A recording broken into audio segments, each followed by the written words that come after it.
Jeudi dernier, nous avons célébré l'Ascension. Le Seigneur Jésus, vainqueur de la mort et du mal, retourne glorieux à la droite du Père. L'Ascension, de toute évidence, crée une absence. Mais une absence qui ne signifie pas vide, évasion de notre condition humaine. Il s'agit d'une absence qui permet aux disciples de grandir, de croître, de devenir adultes, un peu comme la mer fait les continents en se retirant. L'image de la mer qui se retire pour laisser la terre ferme exister peut nous aider à comprendre le sens profond de l'ascension. L'ascension ouvre le temps de l'absence comme espace de liberté, de responsabilité pour l'Église sous la conduite de l'Esprit Saint. Le Christ ne nous abandonne pas. Il ne s'échappe pas de notre monde. Il ne s'enfuit pas, nous abandonnant à nos misères et à nos destins incertains. Il reste présent, mais autrement. Il nous responsabilise comme des adultes. Il nous fait confiance. La première lecture de ce 7e dimanche de Pâques nous présente la première communauté chrétienne juste après l'Ascension prendre les affaires en main, prendre des initiatives d'avenir. La première communauté a très vite pris conscience de la responsabilité qui est la sienne dans le prolongement de la mission du Christ dans le monde. Sur l'initiative de Pierre, la communauté entreprend de remplacer Judas pour compléter le collège des apôtres. Pour remplacer Judas, on a cherché un témoin, c'est-à-dire quelqu'un qui a accompagné les apôtres depuis le début de la vie publique de Jésus, depuis son baptême par Jean-Baptiste, jusqu'à l'Ascension. Le critère primordial pour faire partie du groupe des apôtres, c'est d'être témoin de la résurrection du Christ. 2 candidats sont présentés parmi les disciples. La communauté entière se met en prière pour discerner la volonté de Dieu.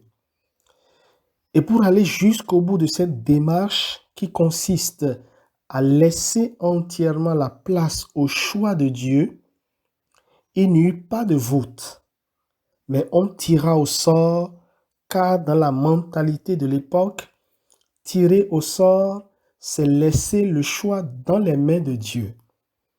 Et le sort désigna Matthias, qui dès lors fut intégré au groupe des apôtres. La volonté de la communauté de reconstituer le groupe des 12 apôtres après la défection de Judas souligne son souci de rester le plus fidèle possible aux dispositions de Jésus. La première communauté a bien compris que sa responsabilité et sa compétence à innover ne lui confèrent pas le droit d'aller dans n'importe quelle direction. Sa capacité de prendre des initiatives doit reposer sur le souci de fidélité à la volonté fondatrice du Seigneur Jésus. La mission de l'Église, notre mission de chrétiens et de chrétiennes, ne vient pas de nous-mêmes ni du monde dans lequel nous vivons. Notre mission est celle du Christ lui-même. Notre mission se déploie dans le monde, au sein des réalités quotidiennes de notre monde. Les croyants n'ont pas à s'évader de notre monde tel qu'il est, avec ses ombres et ses lumières, ses joies et ses tristesses, ses peines et ses espoirs. Le Christ dans sa prière est très clair.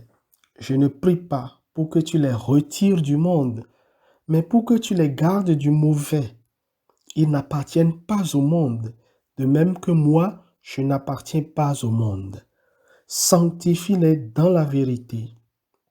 Ta parole est vérité. Le défi majeur du chrétien est d'être non pas du monde, mais dans le monde.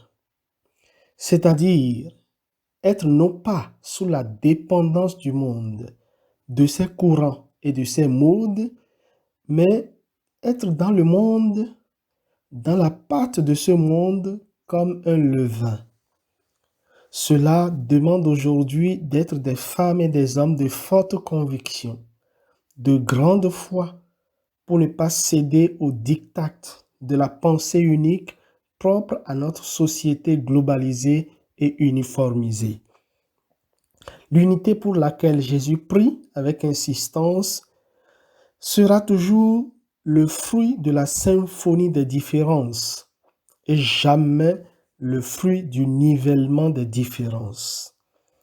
L'esprit qui nous est promis et qui est source d'unité est un artiste capable de faire briller un vitrail de 1000 couleurs différentes. Prions-le afin qu'il apaise en nous les discordances et fasse surgir en chacun de nous la parole de communion. Seigneur, envoie-nous ton esprit afin qu'il fasse en nous et autour de nous l'unité dont tu as si tant rêvé et pour laquelle tu as prié avec insistance le Père. Amen.